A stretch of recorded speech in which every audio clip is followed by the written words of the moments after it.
Bien, hermanos, ¿tienen sus Biblias en sus manos?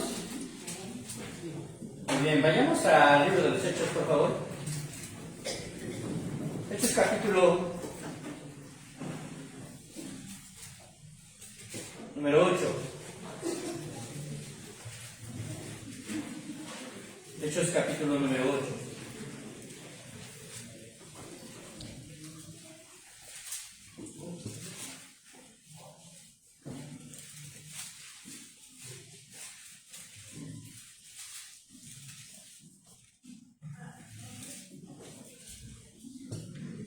Del versículo número 1 al versículo número 4.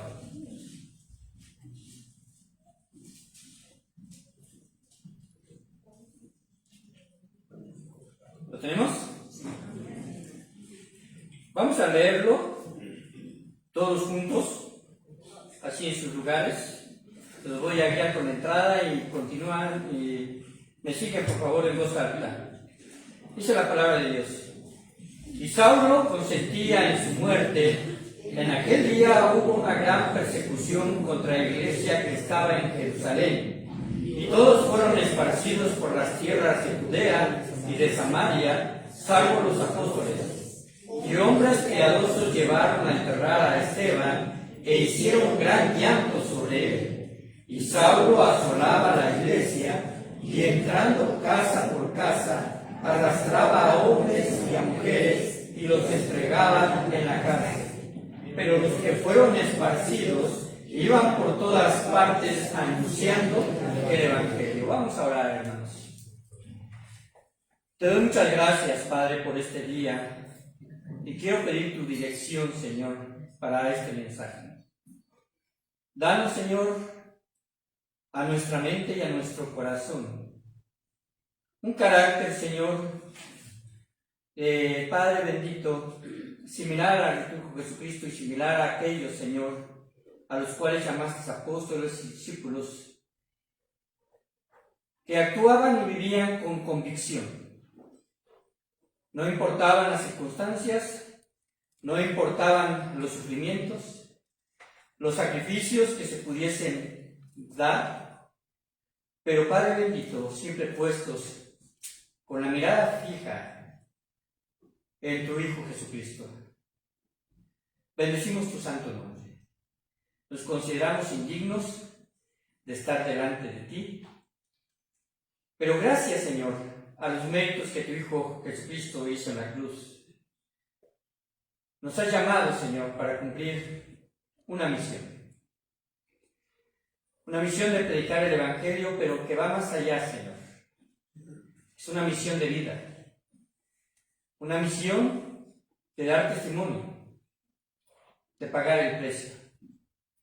Y en el nombre de Cristo te damos toda la honra, Señor. Amén. Capítulo de Hechos, del versículo 1 al versículo número 4.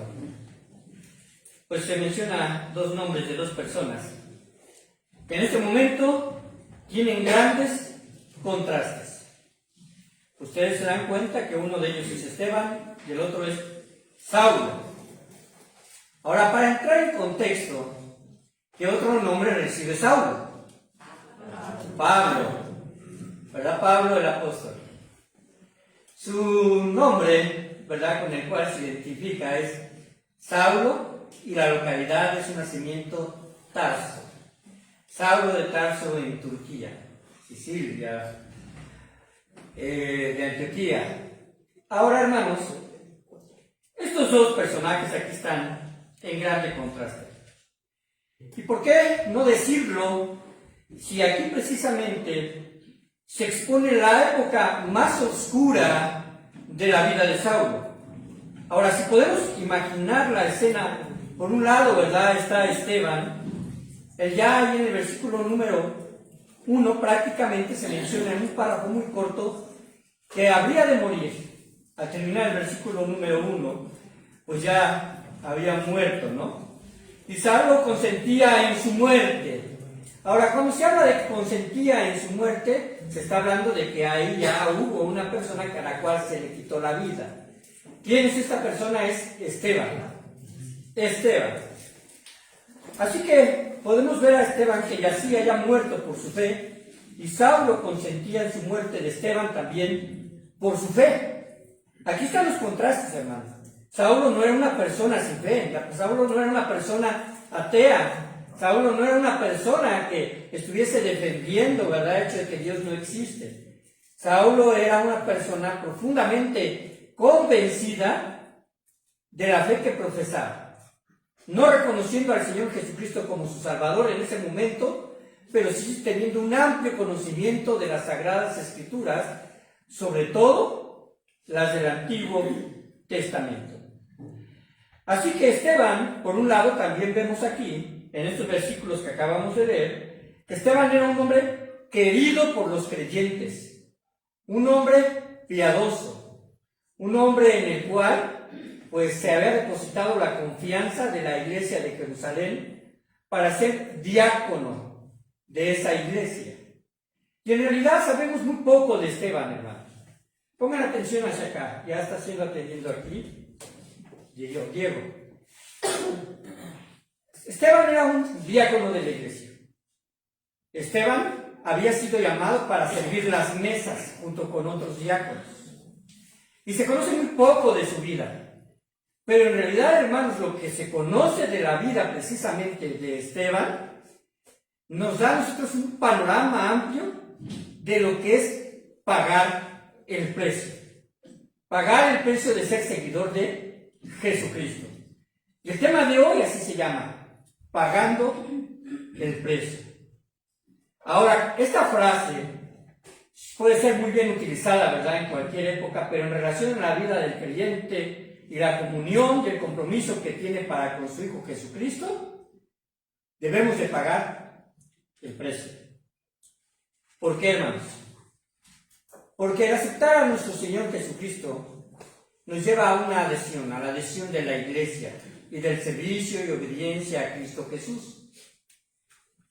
No nos estamos nosotros añadiendo a un club, no nos estamos añadiendo a una institución de beneficencia, no nos estamos añadiendo nosotros a cualquier tipo precisamente de institución, en la cual nos lleve a nosotros quizás a participar, a ser activos y que en cualquier momento nos podemos salir.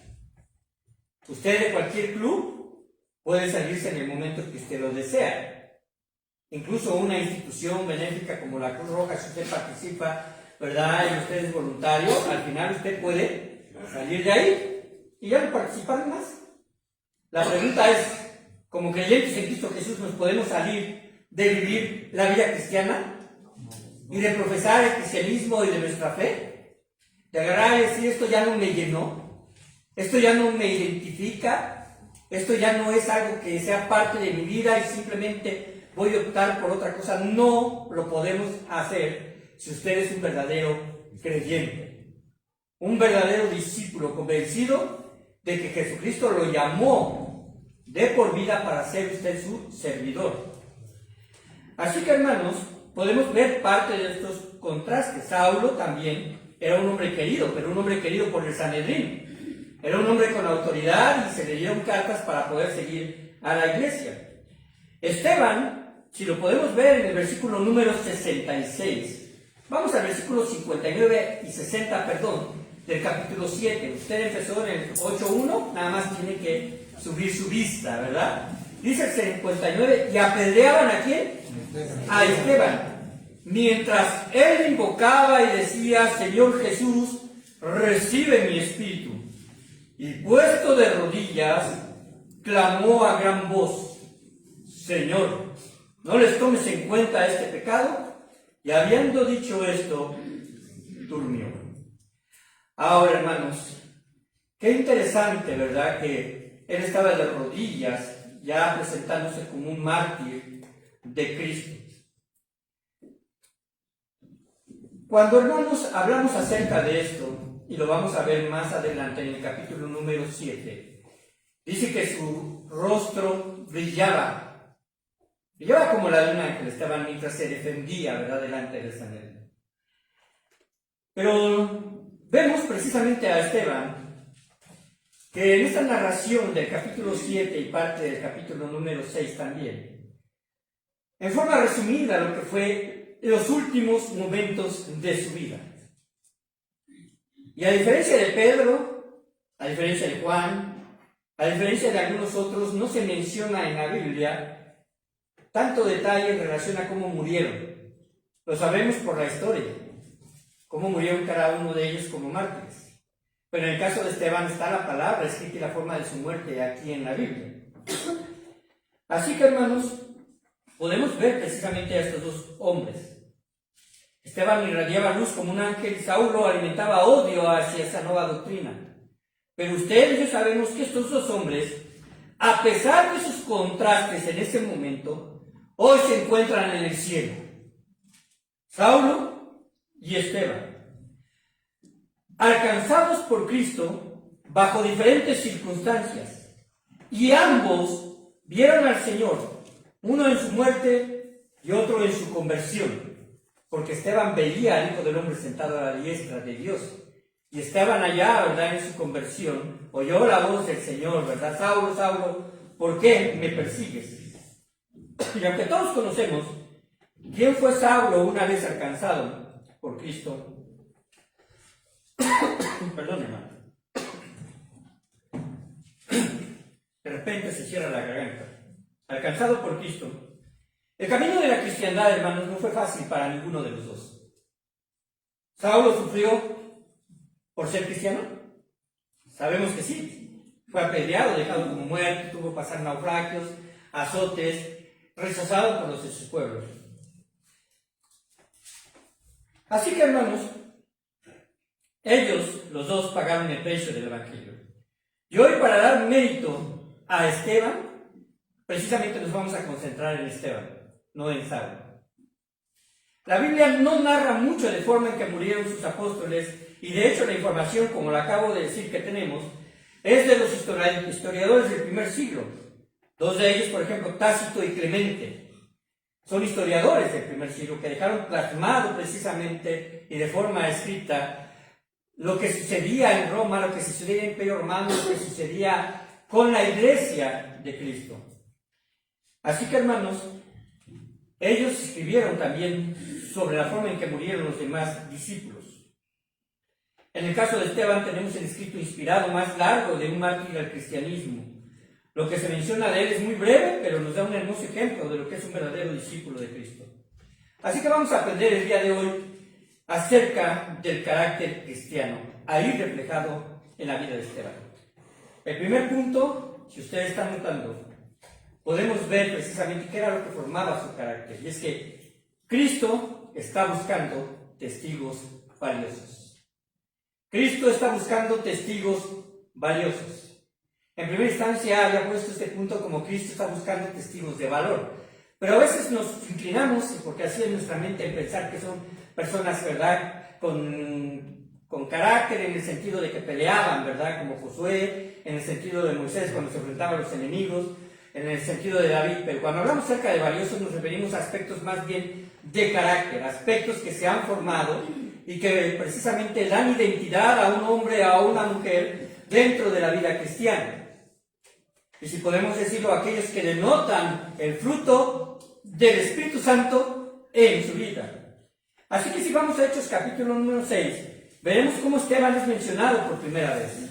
Vayan al capítulo número 6 y vamos a darle lectura del versículo número 1 al versículo número 6. No vamos a hablar de la elección de los diáconos, pero aquí es la primera vez que se menciona a Esteban. Le voy a pedir a nuestros hermanos varones que lo lean en voz alta, por favor. Si ya lo tienen, hermanos. ¿Lo tenemos? Amén. Adelante, hermanos. En aquellos días, como crecía el número de los discípulos, hubo murmuración de los griegos contra los hebreos, de que las viudas de aquellos eran desatendidas en la distribución diaria. Entonces los 12 se convocaron a la multitud de los discípulos y dijeron: no es justo que nosotros dejemos la palabra de Dios para servir a las mesas. Buscad, pues, hermanos, entre vosotros a 7 varones de buen testimonio, llenos del Espíritu Santo y de sabiduría, a quienes encarguemos de este trabajo. y nosotros persistiremos en la oración y en el ministerio de la palabra. Agradó la propuesta a toda la multitud y eligieron a Esteban, varón lleno de fe y del Espíritu Santo, a Felipe, a Prócoro, a Nicanor, a Timón, a Parmenas y a Nicolás, prosélito de Antioquía, a los cuales presentaron ante los apóstoles, quienes oraron y se hicieron las manos. Amén.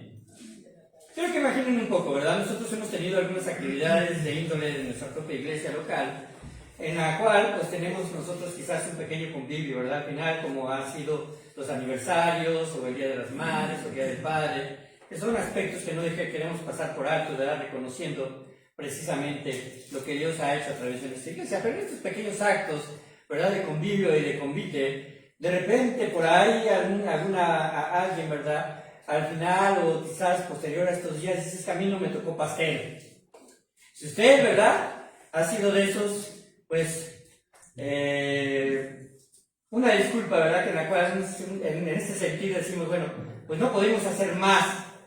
Y a veces no es por el hecho, ¿verdad?, de que no hubiésemos hecho buenos cálculos, sino quizás no se acercó, quizás simplemente a alguien se le pasó por alto de los hermanos que gentilmente nos ayudan a servir. Pero si esto sucede en una congregación que tenemos cerca de 200 personas, o todos invitados, imaginen en una congregación de 3,000 o más personas. Una congregación como la de Jerusalén, porque hermanos, todos sabemos la explosividad, con que el Evangelio fue recibido en el día de Pentecostés. Ahí precisamente dice la palabra de Dios que se añadieron 3,000 personas. Y aparece porque alguien, por lo menos, los contó mentalmente. Dice, cerca de 3,000 personas. Así que aparece este punto precisamente de partida para entender que la iglesia de Jerusalén era una iglesia bastante nutrida en personas. Ahora pensemos lo siguiente. ¿Cuántos de esas 3,000 personas, mujeres, eran viudas? Si podemos decir que quizás sean del 10%, ¿verdad? Hablando de mujeres ya grandes, o hablando de mujeres jóvenes viudas, pues la verdad es que se presentaba un pequeño conflicto, porque aquí en este capítulo número 6 se menciona de que había una queja, ¿verdad?, contra los apóstoles. Los apóstoles habían encargado de distribuir las mesas y darles también precisamente lo necesario a estas viudas, que en realidad, hermanos, este es precisamente uno de los principios en relación a la ayuda al prójimo, a aquellas personas que en ese tiempo, ¿verdad?, y que también en este tiempo llega a suceder, las viudas eran consideradas como vulnerables. ¿Por qué? Porque dependían precisamente de la cabeza principal, que eran sus esposos, o que fueron sus esposos, ¿verdad?, ya muertos para ese entonces, y entonces había precisamente una ayuda comunitaria de parte de la iglesia. Y no era fácil, porque la repartición no consistía, hermanos, en realidad, de agarrar y decir, bueno, tenemos 30 viudas, vamos a repartir dentro de ellos lo que hay en porcentajes, que le toque lo mismo a cada una. No se refería a eso, se tenía que hacer precisamente un conteo, ¿verdad?, bastante sensible en relación a cuántas personas, pequeños, dependían de cada mujer. No tenían la misma cantidad de hijos, ni tenían las mismas situaciones de necesidades. Entonces sí había precisamente el hecho de que se necesitaban hombres, dice precisamente, llenos del Espíritu Santo, pero también de sabiduría. Una sabiduría que podía llevar a precisamente un trabajo bastante eficaz, ¿verdad?, a partir de ese momento. Así que, hermanos, el Evangelio tuvo gran aceptación. Y debemos tener precisamente y ser observadores al leer la Escritura, porque en ese grupo hermoso de hermanos recién convertidos había precisamente viudas, y se menciona también de que eran judíos y griegos. Ahora, cuando se refiere a griegos, también eran judíos, pero provenientes precisamente del territorio de Grecia, o de lo que en su tiempo pasado había sido conquistado por ellos. Procedían de diferentes partes de los territorios cercanos y no cercanos. Ahora, en ese momento, en el capítulo, de Hechos, capítulo número 2, en ese crecimiento, ¿verdad?, espectacular de la iglesia, porque habían precisamente aceptado al Señor Jesucristo como su Salvador, permanecen en Jerusalén por la situación de que iban al festejo de la iglesia, al festejo de la fiesta del Pentecostés. Una fiesta, ¿verdad?, que era de índole obligatorio el asistir a Jerusalén. Y es aquí, hermanos, donde precisamente podemos nosotros pensar que representó para algunos en primera instancia renunciar quizás a regresar a sus lugares de origen. Muchos permanecieron ahí al precisamente empezar a tener una convicción profunda de la nueva fe. Y ahí es precisamente donde surge el problema, y surge en el capítulo número 6, cómo se cuenta o cómo se da precisamente esta elección de los diáconos. Y el primero que se menciona, hermanos, es Esteban. ¿Sí lo notaron? En el capítulo número 6, el primero que se menciona en el versículo número 5 fue a Esteban. Dice, agradó la propuesta a toda la multitud. ¿Y eligieron a quién? A Esteban. A veces parece que el orden no es muy relevante. Parece ser. Por ejemplo, cuando Dios elige a sus apóstoles. No sé si ustedes lo han notado, pero por lo menos en los 2 evangelios que se menciona la elección de los apóstoles, el primero que se menciona es a Pedro y el último que se menciona es a Judas. Y los primeros que se mencionan es Pedro, Jacobo y Juan, que fueron, vamos a decirlo, los más cercanos a Jesucristo en relación a algunas situaciones que Dios quiso llamarles. Pero aquí es mencionado Esteban. Ahora, no quiere decir que solamente Esteban era el único que era un varón con estas características, lleno de fe, lleno del Espíritu Santo, ¿verdad? Y con sabiduría. También Timón, ¿verdad? Parmenas, Nicolás también deberían tener estas características.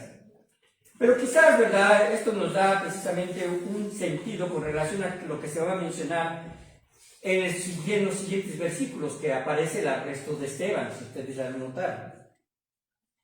Así que quizás Dios, ¿verdad? A través de la inspiración que le dio a Lucas, y como un orden intencionado de su defensa y martirio de Esteban, quedó como el primer testigo de Cristo muerto por el Evangelio. Muerto por el Evangelio. Es decir, después de que nuestro Señor Jesucristo resucitó, porque también podemos decir que Juan el Bautista fue un mártir del reino de los cielos, pero después de que Jesucristo resucitó, por lo menos escrituralmente, ¿verdad? Y registrado es Esteban. Así que, hermanos queridos, Esteban no fue llamado a ser uno de los pastores de la iglesia junto con los demás diáconos. La elección fue precisamente para servir a las mesas. Su responsabilidad consistía en repartir justamente el apoyo material que se les daba a las viudas.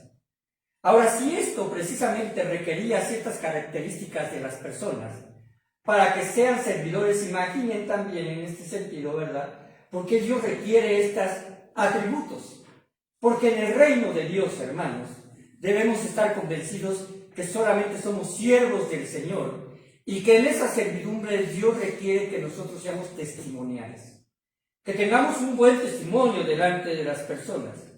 Sin duda para Dios son valiosos los siervos responsables, aquellos a los cuales se les ha delegado la bendición de servir en un área y además lo hacen de forma responsable. Un servicio tan pequeño, ¿verdad? Vamos a trasladarlo hacia acá. Un servicio tan pequeño como quizás si alguien tuviese, ¿verdad?, la responsabilidad de abrir a tiempo el templo, o estar precisamente con puntualidad antes de dar clases a los niños, hablando específicamente de los que están encargados como maestros, o quizás aquellos que estén supervisando, ¿verdad?, que estén las luces apagadas, que los baños estén precisamente en condiciones, que son servicios pequeños, como el aspecto también quizás, ¿verdad?, delante de nuestros ojos, el cerrar el templo al final de cada culto, quizás delante de nuestros ojos sean servicios pequeños. Pero hermanos, los servicios al Señor no dependen de la cantidad, o vamos a decirlo así, delante de nuestros ojos la responsabilidad que tienen.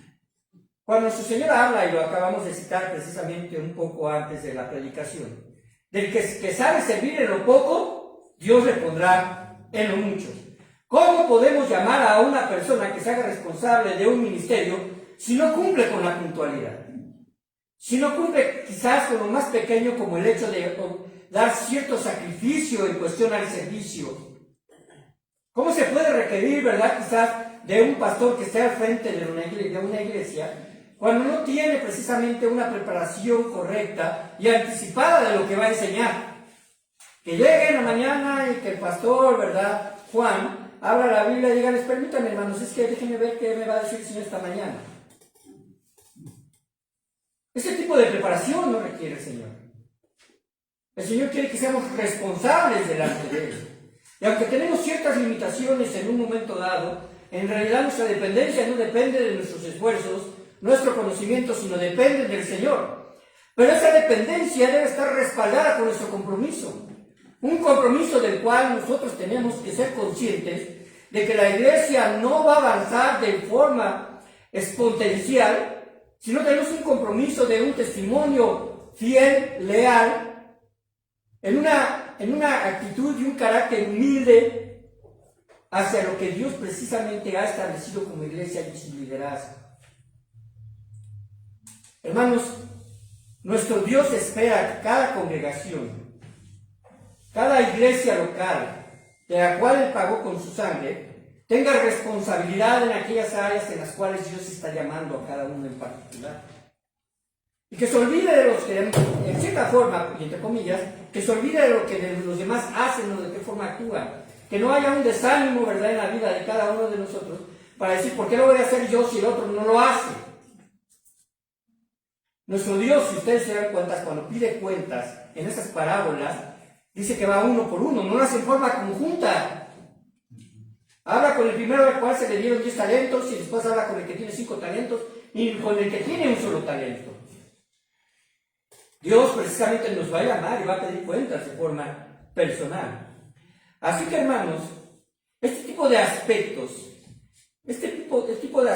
¿verdad?, que a veces pueden ser incluso de servicio o administrativos, quizás podemos pensar que no tienen la trascendencia y la importancia en el carácter que debemos de tener, pero en realidad sí tienen mucha importancia, porque si así fue precisamente la elección de los diáconos con estas características, Dios quiere precisamente llamar a servidores leales, y sin duda para Dios son valiosos los siervos responsables, a aquellos a los cuales se les ha delegado la bendición de servir en un área, y hermanos, de hacerlo de forma eficiente.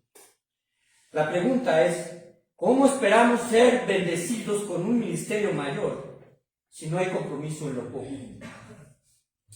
No debemos de pensar que los requerimientos para los diáconos son solo para ellos, como le acabo de mencionar. Todos al final somos servidores de Cristo. ¿Amén por eso? La búsqueda de estos diáconos en ese momento era porque ya vivían como discípulos con esas características. Ahí dice, busquemos a hombres. No está diciendo, vamos a prepararnos todavía. Está diciendo, algunos que ya vieron precisamente estos indicios de que son gente leal, que son gente responsable, que son gente fiable, hay que ponerlos precisamente para servir la mesa. Número 2, Cristo está buscando testigos preparados.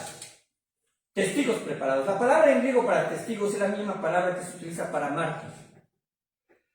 De Esteban, hermanos, se dice, y ahí lo menciona en el capítulo número 6, que fue un hombre con sabiduría. Y no podemos dudar del conocimiento amplio que tenía de las Escrituras. Si ustedes se van al capítulo número 7 del libro de Hechos, que no lo vamos a leer, pero sí se puede usted situar ahí, podemos notar que en el capítulo número 7 del libro de Hechos, prácticamente se trata precisamente de una predicación en defensa de su propia vida y de lo que expuso Esteban.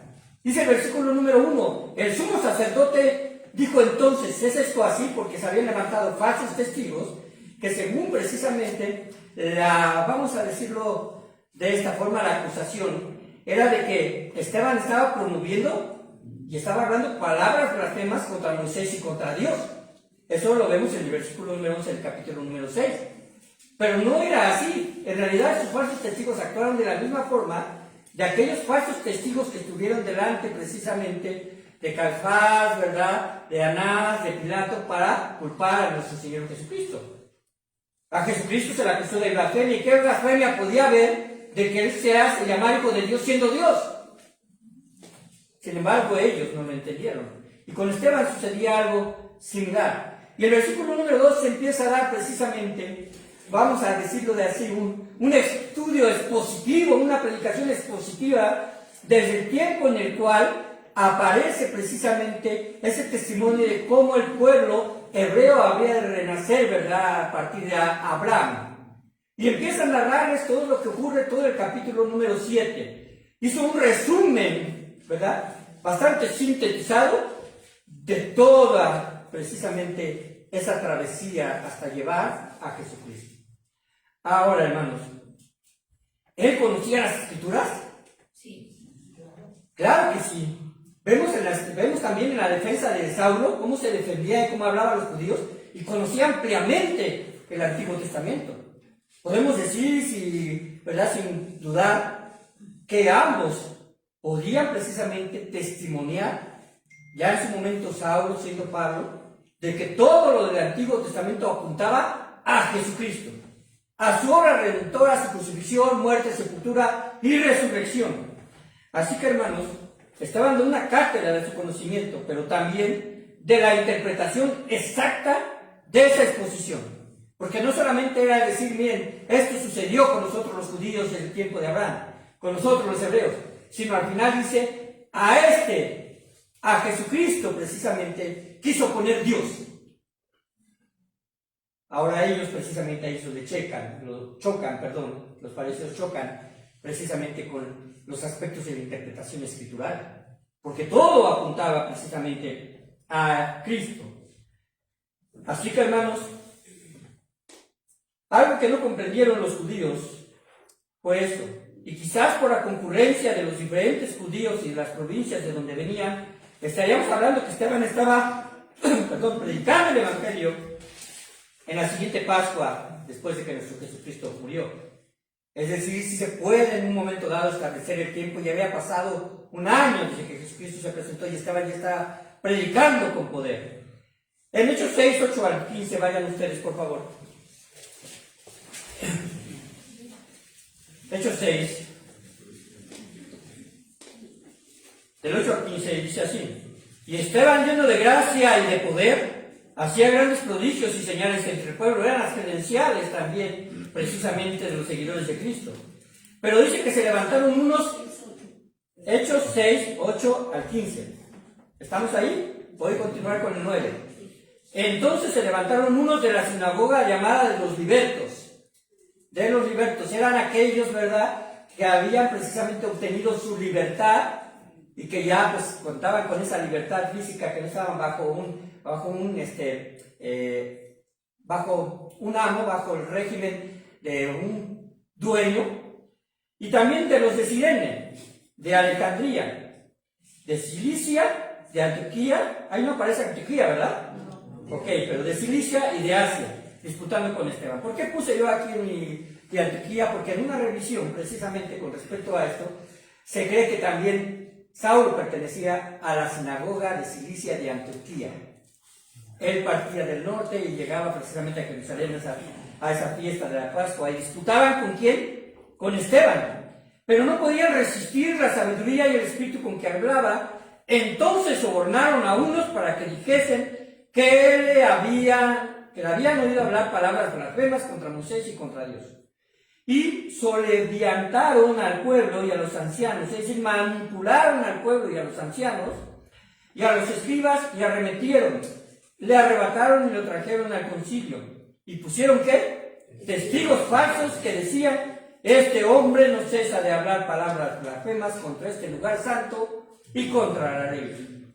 Pues le hemos oído decir que ese Jesús de Nazaret destruirá este lugar y cambiará las costumbres que nos dio Moisés. Entonces todos los que estaban sentados en el concilio, al fijar los ojos en él, vieron su rostro como el rostro de un ángel. Creo que muchos, hermanos, si fuésemos sometidos a tal presión, se amedrentarían de dar testimonio ante tal cantidad de opositores. Pero Esteban lo hizo. No se amedrentó, no titubeó.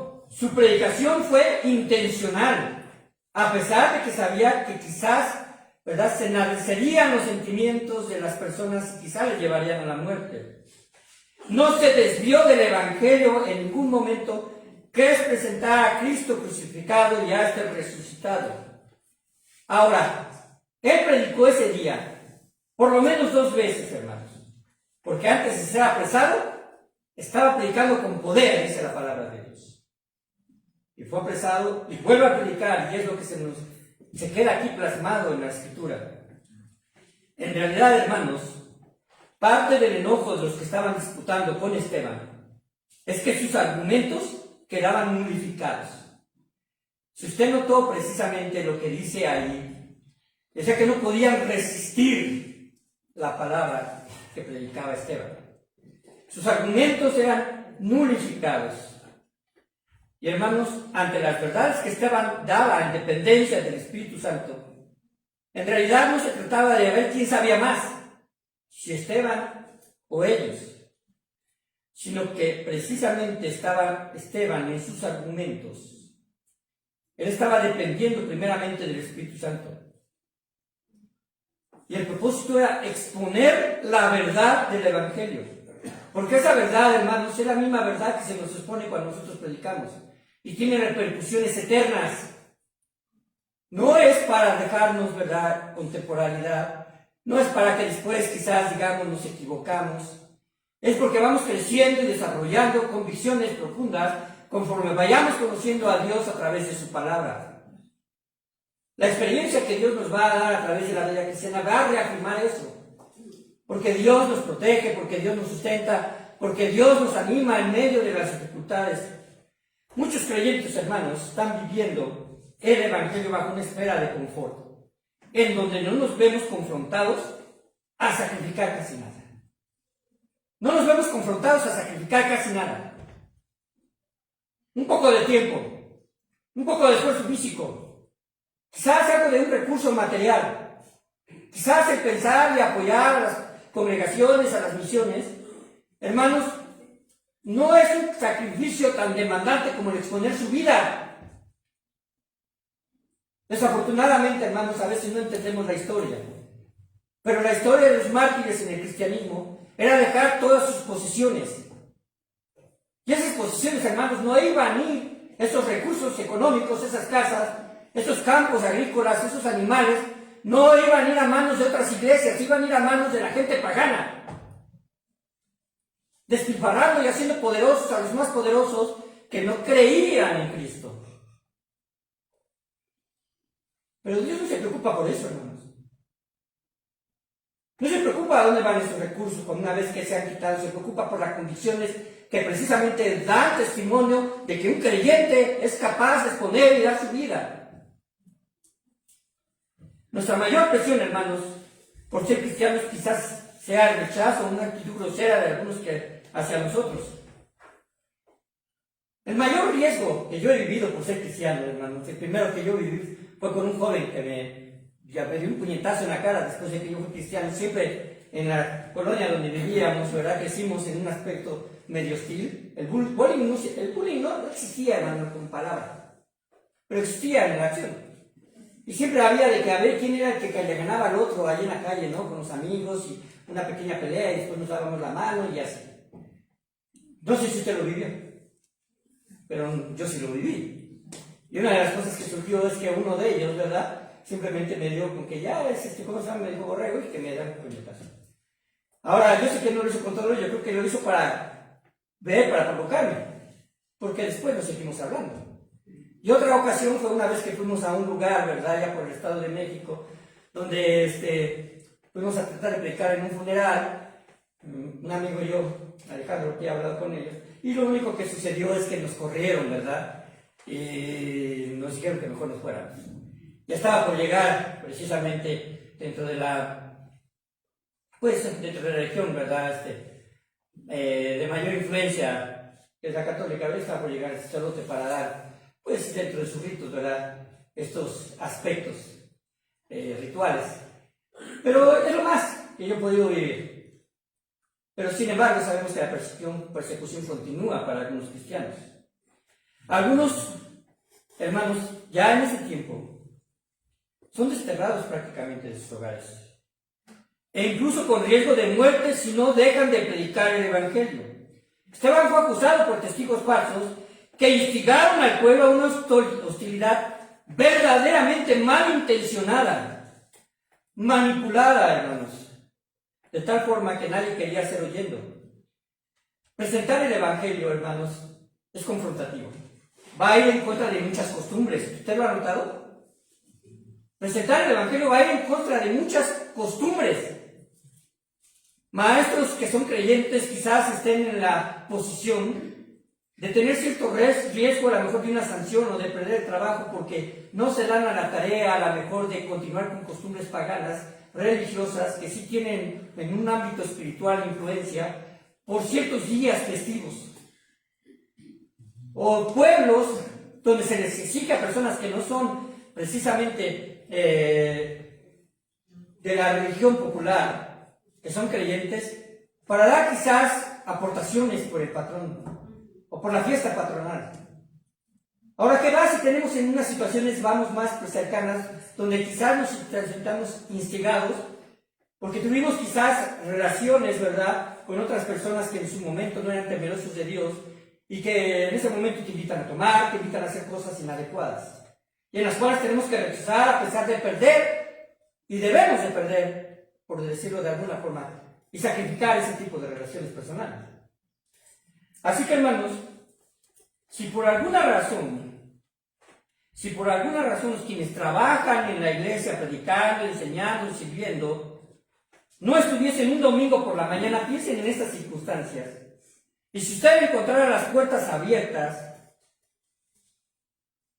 o las encontrara y le pudiese llegar, ¿verdad? Después de esa puerta pudiera sentarse y no hubiese nadie al frente, y hubiese un pequeño grupo de hermanos, yo me pregunto si seríamos capaces, o sería capaz la iglesia, de levantarse a alguien y decir: yo expongo la palabra al día de hoy.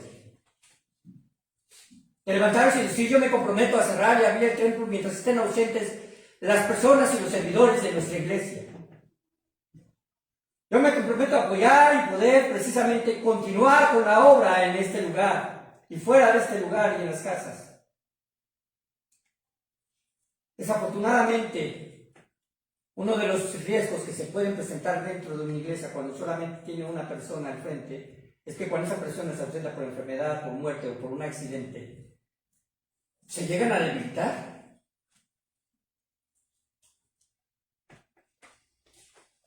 Hermanos, debemos estar preparados. Conocer la Biblia, ser un discípulo de Cristo que puede guiar a otros y dar palabras de aliento, ser hermanas comprometidas que estén dispuestas a dar una clase de niños en ausencia de su maestra un día domingo, ser capaces de poder dar consejo y aliento a quienes pasan por un infortunio, o quizás solamente cerrar las puertas. Cristo, hermanos, sin lugar a dudas, está buscando también testigos preparados, creyentes preparados. El siguiente punto, hermanos, es que también Cristo está buscando obreros que no desvíen su mirada de Él. Cristo está buscando obreros que no desvíen su mirada de Él. Hechos 7:57, ¿lo tienen ahí? Léanlo, por favor, en voz alta. Hechos 7.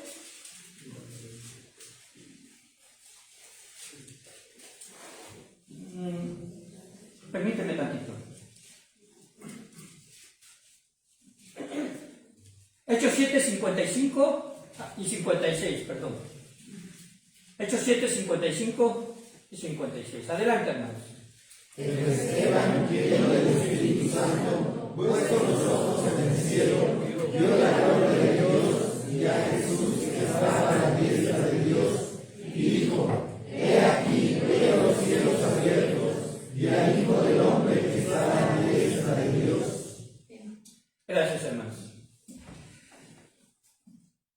Cuando Esteban estaba predicando, se iban enardeciendo las emociones de los que le oían, que estaban en contra de él.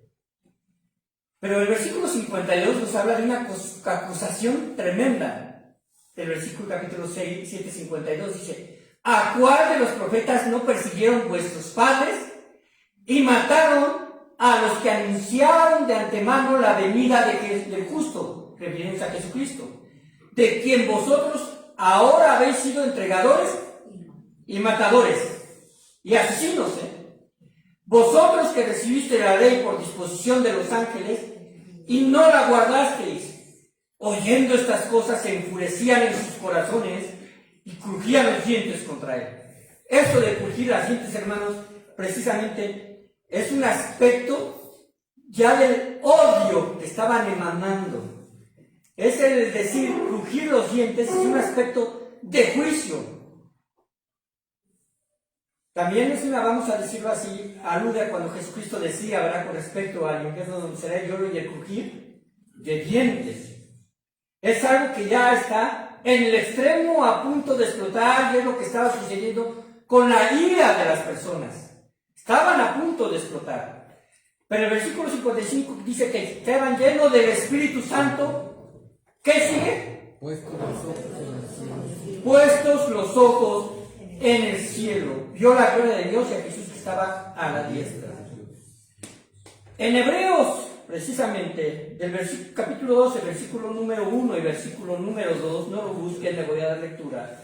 Hebreos 12, 1 y 2 dice así: por tanto, nosotros también, teniendo en derredor nuestro tan grande nube de testigos, despojémonos de todo peso y del pecado que nos asedia, y corramos con paciencia la carrera que tenemos por delante. ¿Qué dice el versículo número 2? Puestos los ojos en Jesús. Perdón, esa vez que no lo buscaran, ¿verdad? Perdón, hermanos. ¿Quién lo tiene? ¿Quién más lo tiene? Hermana, ¿quiere leerlo, por favor? Dice, puestos los ojos en Jesús, el autor y consumador de la fe, el cual por el gozo puesto delante de él, sufrió la cruz, menospreciando el oprobio, y se sentó a la diestra del trono de Dios. Gracias, hermana. El versículo número 2 dice, puestos los ojos en Jesús. Hechos 1:10, ahora sí búsquenlo, hermano, para que no me ocurra otra vez, me da una indicación equivocada. Hechos 1:10.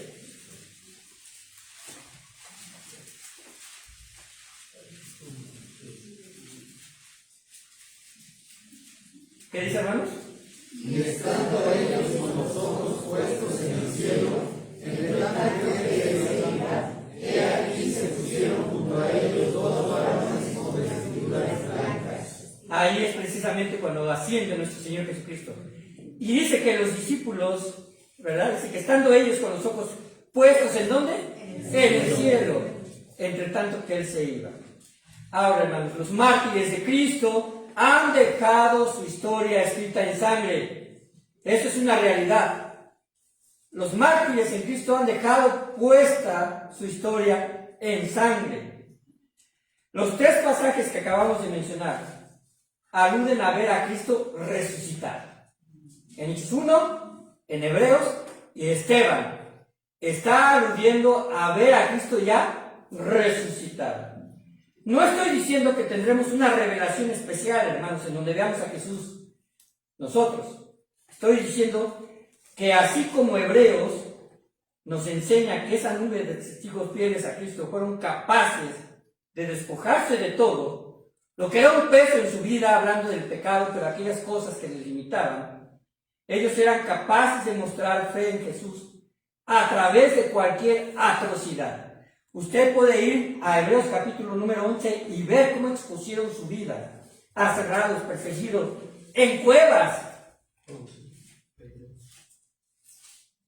Ok, pensé que iban a ampliar esto también. En cuevas, dice la palabra de Dios, que también fueron pasados a espada, muertos, hermanos, por la causa de Jesucristo.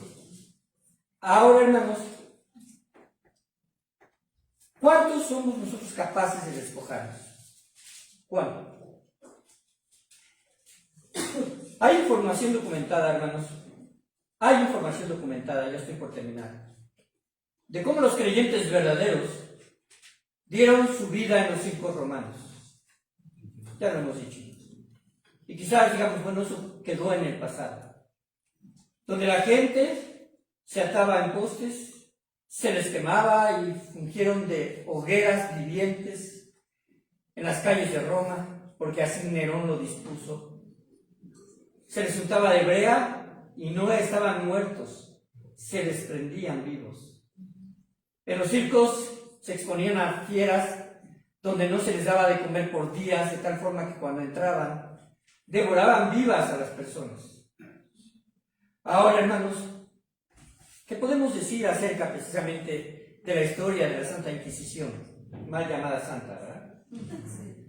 De la Inquisición. gente que por su fe fueron perseguidas, donde se enriqueció la Iglesia Católica en ese tiempo con todo lo que decomisaba. Se les acusaba de brujas a quienes no eran brujas o de brujos. A los creyentes se les exponía, ¿verdad?, y ser martirizados con aparatos tremendamente torturantes,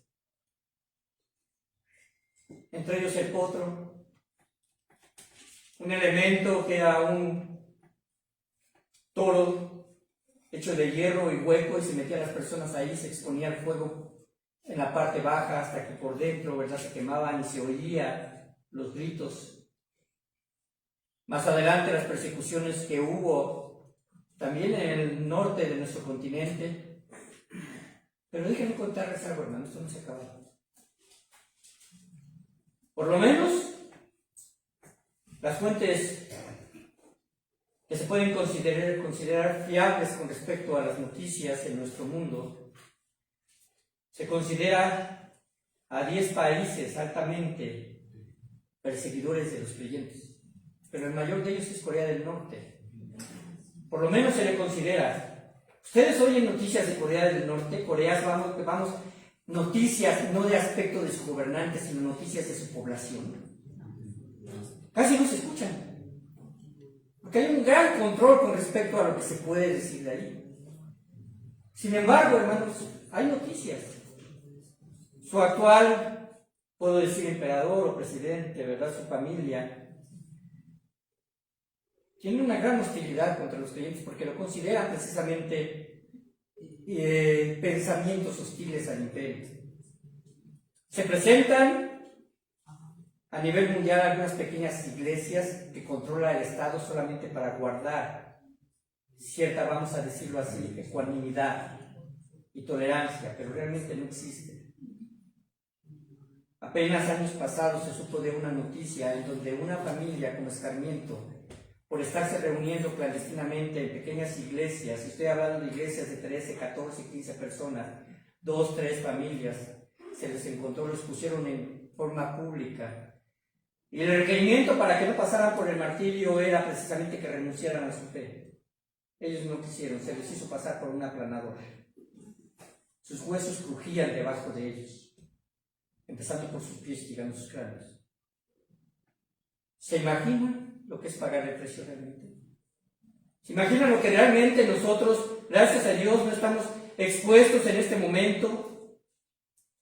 Pero sin embargo, a pesar de que no estamos expuestos, no estamos dispuestos a sacrificar un poco más de lo que quizás ayer sacrificamos el año pasado, de predicar a aquellos que necesitan de Cristo, de agarrar y decirles, hermano, te traigo, o la persona, porque no se trata de un hermano, si no es creyente, pero decirle, te traigo un pequeño mensaje, un gran mensaje.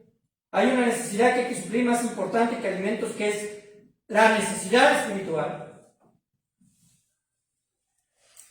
En realidad, hermanos, estamos viviendo precisamente pruebas que no hemos experimentado nosotros, pero en otros lugares lo están haciendo. Los creyentes que se consideran enemigos del régimen son lanzados desde puentes altos. Sus cuerpos chocan en las duras rocas. No sabemos hasta dónde puede llegar la barbarie en países que odian al cristianismo. Y debemos de dar gracias por nuestro país. Sin embargo, nuestro peor pecado quizás es que vivamos en la tibieza espiritual. Las falsas religiones se propagan como una epidemia porque los falsos cristos se levantan de un día a otro. Y quizás podamos orar, Señor, aviva a tu iglesia. Pero, ¿qué pasa si el pedir que avive a nuestra iglesia, Dios permite la persecución para que así suceda? Si el modus operandi de Dios es decir, vamos a avivar la iglesia en México, es a través de la persecución. Para avivar un fuego, hermano, hay que meter los leños al fuego. Y si nosotros fuésemos leños, ¿estaríamos dispuestos a hacerlo? Entonces, hermanos, podríamos pensar si necesitamos eso para reaccionar. Estamos a tiempo para hacerlo. Vamos a orar. Padre bendito, te doy muchas gracias porque el ejemplo, Señor, escrito de un mártir como fue Esteban, nos puede, Padre bendito, a reconsiderar si estamos nosotros, Padre Santo, viviendo de tal forma que, a pesar de que no haya persecución, a pesar de que no haya una situación difícil en nuestras vidas, seamos capaces de vivir nuestra vida cristiana de forma íntegra, consistente con lo que nosotros predicamos y creemos. Padre, la palabra nos muestra que cuando mi Dios, un creyente, decide vivir por Cristo, una iglesia decide trabajar y servir por Cristo, van a venir pruebas. Porque Satanás y el mundo, Señor, son constantes enemigos de que el Evangelio se propague. Pero debemos, Padre bendito, pagar el precio, ir más adelante, dar un paso, tener valor, confianza, Señor, de que tú, Padre Santo, derramas bendición. Pienso un poco en lo que sucedió con Esteban, de que ya al momento de casi ser sacrificado, te vio a ti, abiertos los cielos, viendo a tu Hijo Jesucristo sentado a tu diestra. Padre, qué extraordinario es de que espiritualmente siempre tengamos nuestra mirada puesta en ti. Lo que rodea las circunstancias dejan de tener importancia. Porque al final, Padre bendito, al ser creyentes estamos destinados a ir a tu presencia. Los modos y las formas, tú las has de controlar. Algunos quizás por enfermedad, otros quizás, Señor, por alguna situación de infortunio, pero mi Dios, permítenos poder, Padre Santo, llegar a tu presencia, Señor, y poder mirar tu rostro, y poder presentar nuestras manos, y poder, Padre Santo, confirmar tus palabras de forma personal y cada uno, Señor, que fuimos buenos siervos fieles y leales. Y en el nombre de Cristo Jesús, Señor, bendícenos esta mañana y permite, Padre Santo, de que día a día podamos tener la disposición de sacrificar algo más contigo. En el nombre de Cristo. Amén. Gracias, hermanos, Dios les bendiga. Nos vemos por la tarde. Y no se olviden saludarnos unos a otros. Y a aquellos que usted no conoce, ¿verdad? Especialmente, que también ya están asistiendo a nuestra iglesia.